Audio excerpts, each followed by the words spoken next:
asalaamu calaykum waraxmatullaahi wabarakaatu kulanti wacan oo wanaagsan idil ahaantiinba sidee laga dhigay suuqii waahaynay gubtay 2022 kowdii abriil 8:10 habeenay soo galaysa Rabadaan ayay ahayd markii warka dhiilada leh ee aan wanaagsaneyn ka soo baxay suuq kamid ah suuqyadii ugu muhiimsanaa ee Somaliland iyo Soomaalidaba kaasi oo ahaa gubashada suuqii waahayn suuqa waahayn waxa ku gubtay oo la sheegay ilaa 3,000 oo meheradood sidoo kale waxa ku shaqo beelay ilaa 17,000 oo shaqaale ah dhaqaalaha Somaliland ayaa waxa la sheegay inuu ka ahaa 60% halkaasina uu dhaqaalaha Somaliland dhulka galay kadib gubashadii suuqan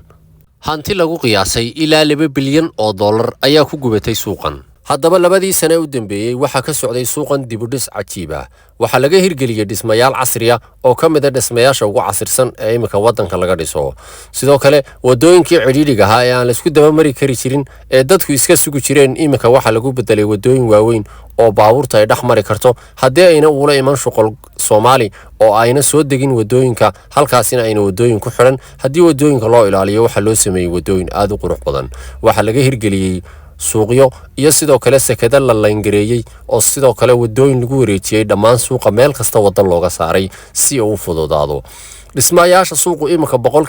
80% amba 70 waa gabagabo ayaa la oran karaa oo wuxuu marayaa meelihii ugu dambeeyay ee xaalxaalka ah waxaana laga dhisay dhismayaal u badan 2 dabaq ilaa 3 dabaq oo ah dhismayaal loogu talagalay dhammaan ganacsi iyo suuq laga samaysan karo halkan imika idin muuqata waa qaybtii dawladdu ay lahayd ee sariibada looran jiray oo iyadoo ah qaybta ilaa imika meelaha ugu dambeeya marasa ee aan imika la bilaabay iyadoo oo aad loo qoday halkaasna la soo dhigayo foundation aad u adag oo la sheegay loogu talagalay in uu xajin karo hadii la saaro ilaa 50 dabaq 40 dabaq hadii la saaro dhisme xajin kara amba foundation iyo sees hoose oo iska xajin kara ayaa la soo dhisayaa halkaasina waa sababaha uu isagu uga dambeeyo ee ilaa imika isagu ilaa imika uu bilago yahay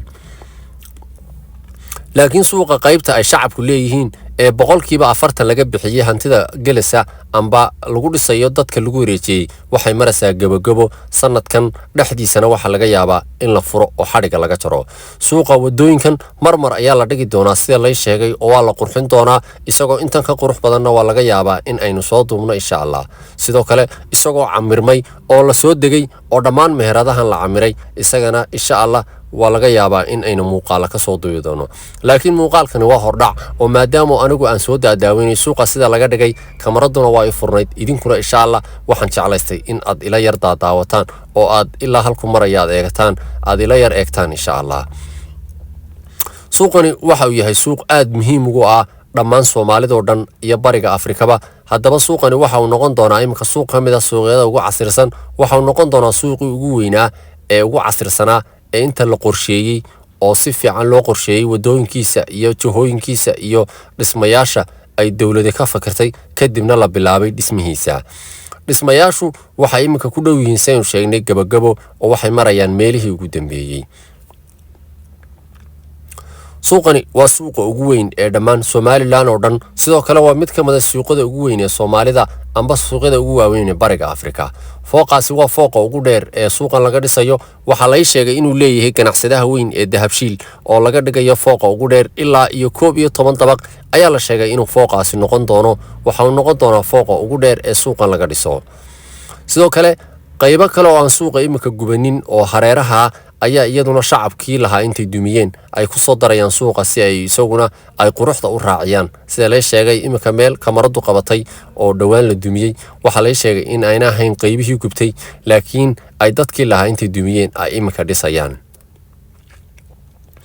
haddaba suuqani marka xariga laga jaro waxa uu noqon doonaa mid shaqo abuur badan iyo shaqo soo nooleyn badan u yeesha shacabka Somaliland iyo shacabka Hargeysaba oo iyagu suuqan in badan u cadilnaa kumanaan shaqaale ay ku shaqo beeleen sidoo kale kumanaan meherad ay ku gubteen halkan imikaanu saaranahay waa mid kamid ah dabaqyada dhaadheer ee suuqa dhakadiisa dabaqaasi dhismihiisu imika socdaa ee la sheegay inuu dahabshiil leeyahay isagu aad ayuu dheeryahay ilaa imika waa uu naga dheeryahay halkan aanu saaranahay waa dusha sare ee magaaladiina dushaanu ka daawananaa suuqiina dushaanu ka daawananaa suuqu wuxuu noqon doonaa imika suuq qaabaysan oo kamid ah suuqyada quruxda badan ee bariga Afrika sidoo kale wuxuu yeelan doonaa wada laga galay iyo wada laga soo baxo dhammaan sariibada dhammaan suuqa oo dhan waxa ku wareegsan wadooyin gaar ahaan iminka qaybta dowladdu iminka ay bilowday ee sariibada ah ee sabada adag la soo dhigayo afarta koonaba wadooyin ayaa ka mara wadooyinkaasina waxaa loogu talagalay kuwa aan xidhmin oo mar kasta furnaada waa suuragal dad badan oo wadooyinkan isku raran u deganaa meherado yaryar iyo ganacsiyo yaryarna ku lahaa inay wax ku waayi doonaan laakiin ku darso tirada dhismo kasta oo suuqan ku yaalay oo intii gubatay ee dib loo dhisay ka mid ah waxaa la saaray dabaq ama laba dabaq dusha sarena waxay noqonaysaa meherado miidhan marka haddii aynu fahanno Soomaali ahaan in dabaqa sare iyo dabaqa hooseba la camiro sidoo kale dabaqada sare waa wada muraayado waxaana loogu talagalay ganacsi iyo albaabo iyo kaabado waaweyn iyo jaranjarooyin haddii aynu taa fahanno oo aynu dusha sare sida suuqyada caalamka iyo Afrikada kaleba ay hoosta iyo korkuba camiran yihiin sidoo kale dadka waxay iibsanayaan ay kor iyo hoosba fahmaan dabaqada dhaadheer loo sameeyo tiishashkii ama wiishashkii wuxuu noqon karaa suuq dad badan qaadi kara iyo ganacsi aad u fara badan